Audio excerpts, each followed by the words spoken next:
7 жашка чейин буттун басканын сезген эмеспиз. Бала кезде дос деле жок болчу, биз баягы жалгыз эле болчубуз. Бул мен спорт менен бирдемеге жетишип, мен өзүмдүн семьямды көтөрүш максатта. Ушулар себепкер болбосо, муну дагы болбойт болчу. Кандай болот эле, тагдыр кандай болот эле, ким билет аны. Нарын шаарында туулуп өскөнбүз. 1989-жылы Нарын шаарында Төшбулак районунда туулуп өскөнбүз. Жашым 32-де. Азыр ошо данный момент Бишкекте турабыз. Бишкектин четинде, жаңы конуштардын биринде жашайбыз.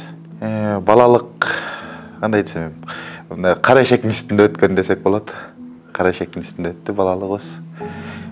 Биз төрөлгөндө бул мүмкүнчүлүгү чектелүү ошол Кудай Таалам ушу сыноону бергендиктен биз 7 жашка чейин буттун басканын сезген эмеспиз. Ошондуктан бизди чоң атам эшек менен жүрчүмүн. Балалыгым ошо эшектин үстүнөн өттү деп айтсак болот да. Балалык кездем дос деп деле айтчы. Биз балдар буту болсо, балдар ойноп аткан жерге жеткиче ал балдар кайра сен ал тарапка жеткенче тиги балдар башка жакка ойноп кетет эле. Бала кезде дос деле жок болчу, биз баягы жалгыз эле болчубуз. Бир туугандарыбыз менен эле ошого ойночук. Бул диагноз жөнүндө айтсак, бул детский церебральный паралич деп айтылат экен орусча. Кыргызча шал оорусу. Бул ошо бала кезден бери эле ушул оору менен кандай десек алып урушуп келебиз. Спортко тартканы бизде ошол эле айылдашыбыз, байкебиз бар болчу. Бекбой Саламат деген байке, ошо биз жолдон көрүп калып эле телефонун берип, ошо киши менен байланышып, анан спортко тартып, андан кийин ошо 3-декабрга карата бизде жыл сайын эле неме өтөт эмеспи? Мындай кичинекей спартакиада өтөт. Ошол спортко чакырып, ошол жака барып, ошо Саламат байке аркылуу Исаков Бакыт менен тааныштык. Ошо кишилер менен спортко ошо кишилер түрткү болду да тартканга. Ал кезде где-то бир 18-19 жаштагы кез болуш керек эле. Кыйынчылыктар аябай эле көп болду. Биринчи эле кыйынчылык биздин баягы ошол мезгилде ошол байкелер стронг деген залды билесиңер. Жаңы неметкенде ошо штангага неметип, ошо стронг залга барып турасың деп сүйлөшүп беришкен ошол жакачы. Аякта где-то мен бир жылдан ашыгыраак машыктым штангада. Анан бизде Кыргызстанда чемпионат Азия өттү штанга боюнчачы. Анан штанганы мен жакшы эле вести жакшы түрттүк. Ал кезде ошо бир жылдан ашык неметкен. Ошо Азияга катышканда бутубуз негизи согончок жерге тийиш керек экен. Биз соолор арасында неме кылдык да. Согончогубуз жерге тийбектен биз 2 сапар көтөргөндө баранка кылып салды. Үчүнчүсүн бизге уруксаат берди көтөргөнгө. Ошонуга байланыштуу эле бизге штанга жакпай калды. Аны штангадан неметип, ошол жемелек айтып кеткен ошо Саламат байкеге, Бакыт байкелерге айттык. Башка бетине кызык, башка бет издейли десек, интернеттен карап отуруп ошо легкий атлетиканы немет, мына мону сунуштап, анан биз талаага чыгып алып, объездойдун чекесинде таш ыргытып машыктык. Таштарды ар кандай размердеги тоголокко окшоштуруп таштарды таап алып, 4 килограммдан баштап 12 килограммга чейин тартып алып, таш ыргытып, жазып, пластмастер менен ошону талаага чыгып алып, тренировка кылып машыгып, ошентип машыктык да. Бизде олимпиадага эң биринчи неметкенде биз орусча айтканда мандраж деп коебу, ошо волнение толкунда болду, аябай элечи. Толкунда болуп, ошо бияктан кылып жүргөн немебизди олимпиададан жакшы көрсөтө албадык. Толкунда аябай эле күчтүү болду да. Даярданганыбыз убакыт азыраак болуп калды. Бирок колубуздан келишинче даярдандык, агайымыз экөөбүз, тренер экөөбүз катуу эле даярдандык. Биздин кыргыз элибиздин аркабызда турган ушу биз жана айтып кеткен ошо байкелерибиздин, бир туугандарыбыздын, эң башкысы ошо жанымда жүргөн агайымдын поддержкасын сезип эле жакшы эле неме кылдык. Бирок колубуздан келген аракетибизди жумшадык. Алдыга койгон өзүбүз көрсөтчү результатты тилекке каршы көрсөтө албай калдык. Бизди азыркыга чейин Кудайга шүгүр, көчөдө кетип баратсаң, неметип баратсаң, таанып, олимпиец деп неме кылышат. Андай неме кылганда мындай сезимиң башкача болот да. Көчөдөн бирөө көрсө, депчи.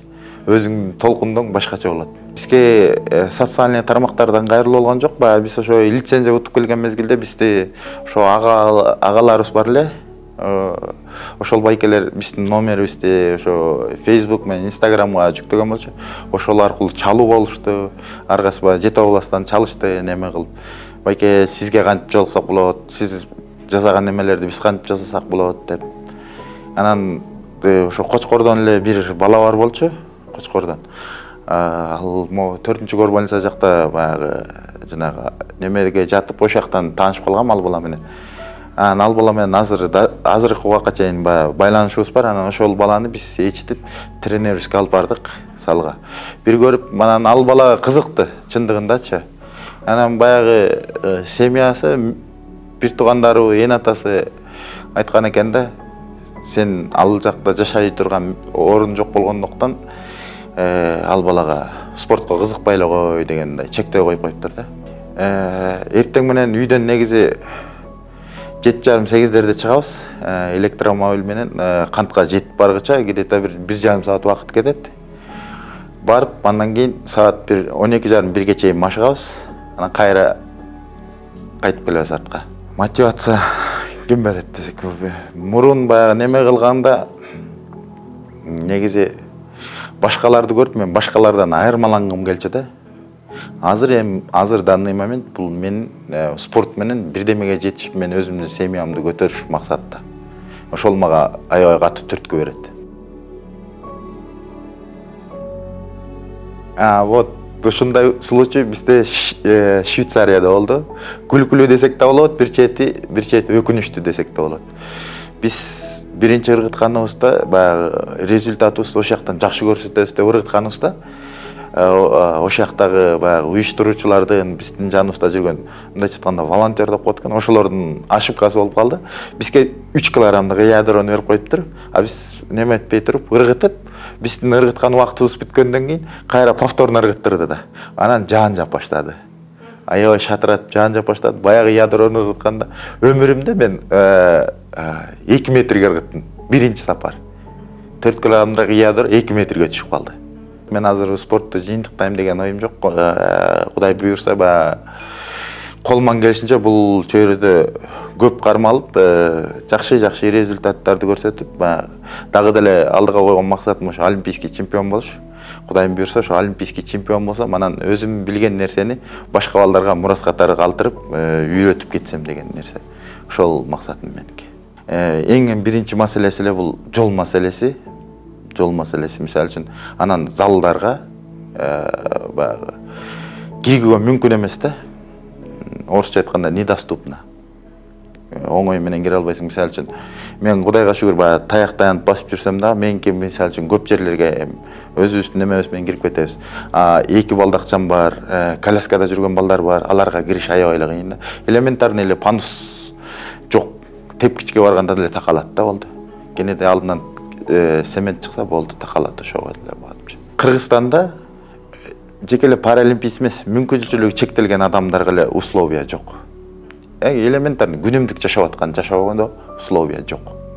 Башка мамлекеттерде, мисалы үчүн биз барган мамлекеттерде аябай эле условия түзүлгөн.